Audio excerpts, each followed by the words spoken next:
മനുഷ്യർക്ക് ജീവവായു നൽകുക എന്നത് തികച്ചും മഹത്തരമെന്നല്ലാതെ മറ്റൊരു വാക്കില്ല. ശ്വാസകോശ അസുഖങ്ങൾ കൊണ്ട് ബുദ്ധിമുട്ടുന്ന രോഗികൾക്ക് പ്രാണവായു നൽകാൻ VS സോളിരാജും കൂട്ടരും തുടങ്ങിയത് കഴിഞ്ഞ കോവിഡ് കാലം മുതലാണ്. സ്പർശം എന്ന ഈ സൽപ്രവൃത്തിയുടെ എണ്ണത്തിൽ ഇരട്ട സെഞ്ചുറി പൂർത്തിയാക്കിയതിന്റെ സന്തോഷത്തിലാണിവർ. 200ഓളം ഓക്സിജൻ സിലിണ്ടറുകളാണ് ആവശ്യമായവർക്ക് പൊതുപ്രവർത്തകരായ സോളിയുടെ നേതൃത്വത്തിൽ ഇതിനോടകം വിതരണം ചെയ്തിരിക്കുന്നത്.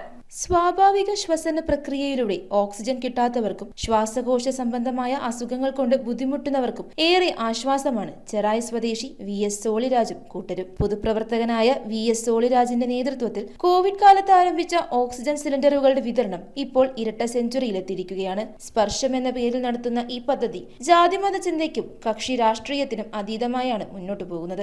ഇതിപ്പോ നമ്മൾ 200ാമത്തെ രോഗിക്കാണ് കൊടുക്കുന്നത്. ഇതിൽ പ്രധാനമായിട്ട് നമുക്ക് പറയാനുള്ളത് ഹോസ്പിറ്റൽ ചെലവ് ഉൾപ്പെടെ വലിയ സംഖ്യ തീർന്നിട്ടാണ് ആളുകൾ വീട്ടിലേക്ക് തിരിച്ചു വരുന്നത്. ഈ ഓക്സിജൻ സിലിണ്ടർ നമ്മൾ പുറത്തുനിന്ന് പറഞ്ഞാൽ വില കൊടുത്ത് വാങ്ങുന്നതെങ്കിൽ 20,000 10,000 ഒക്കെ വേണ്ടി വരും. സെക്യൂരിറ്റി കെട്ടിവെച്ചാണ് വാങ്ങുന്നതെങ്കിൽ അതിന് മാസം വാടക കൊടുക്കണം, നിറക്കുന്നതിന് കാശ് കൊടുക്കണം.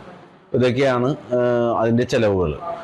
പിന്നെ ഇത് വലിയൊരു ഉത്തരവാദിത്വമുള്ളൊരു ജോലി കൂടിയാണ്.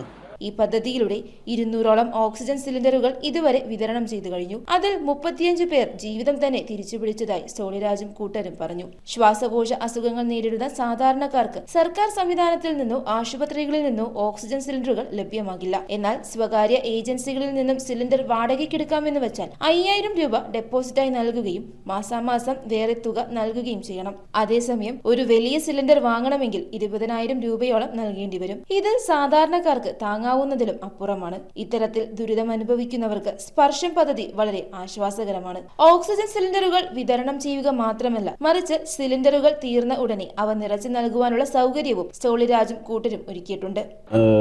നമ്മൾ ഓക്സിജൻ എപ്പോൾ തീരും എന്നറിയില്ല. 24 മണിക്കൂർ ഉപയോഗിക്കുന്ന രോഗികൾക്ക് ഒരു ദിവസം ഒരു വലിയ സിലിണ്ടർ വേണ്ടി വരും. അപ്പം തീരുന്ന മുറയ്ക്ക് നമ്മളെ വിളിക്കുമ്പോൾ ഏത് രാത്രിയായാലും ഏത് സമയത്തായാലും നമ്മളത് അവർക്ക് എത്തിച്ചു കൊടുക്കേണ്ട ഒരു സാഹചര്യം മുന്നിൽ കണ്ടുകൊണ്ടാണ്. ശരിക്കും പറഞ്ഞാൽ ഇത്തരത്തിലൊരു കാര്യം ഏറ്റെടുത്താൽ പൊതുപ്രവർത്തകരെ സംബന്ധിച്ച് ഉറക്കമുണ്ടാവില്ല.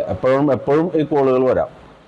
അപ്പൊ അത് കൃത്യമായി ഞങ്ങൾ നടത്തിക്കൊണ്ടുപോകുന്നുണ്ട്. രാജേഷ് ചിദംബരൻ, PB സുധി, മനു കുഞ്ഞുമോൻ, ശ്രീജിത്ത് സോമൻ, ബിനുരാജ് പരമേശ്വരൻ എന്നിവർ സോളിരാജിന് എല്ലാവിധ സഹായങ്ങളുമായി കൂടെയുണ്ട്. 200ാമത്തെ സിലിണ്ടർ നൽകുന്ന ചടങ്ങ് മുനമ്പം സന്തോഷും MJ ടോമിയും ചേർന്നാണ് ഉദ്ഘാടനം ചെയ്തത്. ചെറായിൽ എബി തരകന്റെ വസതിയിൽ നടന്ന ചടങ്ങിൽ KK ബാബു അധ്യക്ഷത വഹിച്ചു. പള്ളിപ്പുറം പഞ്ചായത്തിലെ മുരിക്കുംതറ കാർത്തികേയൻ ഭാര്യ ശകുന്തളയ്ക്ക് വേണ്ടി സിലിണ്ടർ ഏറ്റുവാങ്ങാനെത്തിയത് മകൻ രഘുനാഥ് ആയിരുന്നു. Rajesh Chidambaran, CR Sunil, Prasheela Babu, Saleesh Raj CS, Krishnakumar TK, KS Sukumar, ward മെമ്പർമാരായ Paulson Maliyekkal, Leema Jijin, Deepthi Praiju, Biju Puthooran, TK Haridas, NI Raju, Saneesh Raj, KV Raghu എന്നിവരുടെ സാന്നിധ്യം കൊണ്ട് ഓക്സിജൻ സിലിണ്ടറിന്റെ വിതരണ ചടങ്ങ് ധന്യമായി.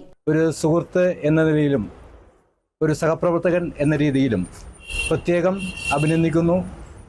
ഇതിൽ കൂടുതൽ നല്ല പ്രവർത്തനങ്ങളുമായി ജനങ്ങൾക്ക് ഉപകാരപ്രദമായ നടപടികളുമായി മുന്നോട്ട് പോകാൻ സർവശക്തനായ ജഗദീശ്വരൻ സോളിരാജിനെയും സഹപ്രവർത്തകരെയും അനുഗ്രഹിക്കട്ടെ. News bureau, Paravur. തികച്ചും സാധാരണക്കാർക്കായി 10,000 സ്ക്വയർ ഫീറ്റിൽ കളത്തുങ്കൽ വുഡ്സ് ആൻഡ് ഫർണിച്ചർ വിശാലമായ ഷോറൂം ഒരുക്കിയിരിക്കുന്നു. ഓണം പ്രമാണിച്ച് സ്പെഷ്യൽ ഡിസ്കൗണ്ടുകൾ. Kalathunkal woods and furniture, Guruthipadam Bhagavathi ക്ഷേത്രത്തിന് സമീപം, പറയകാട്.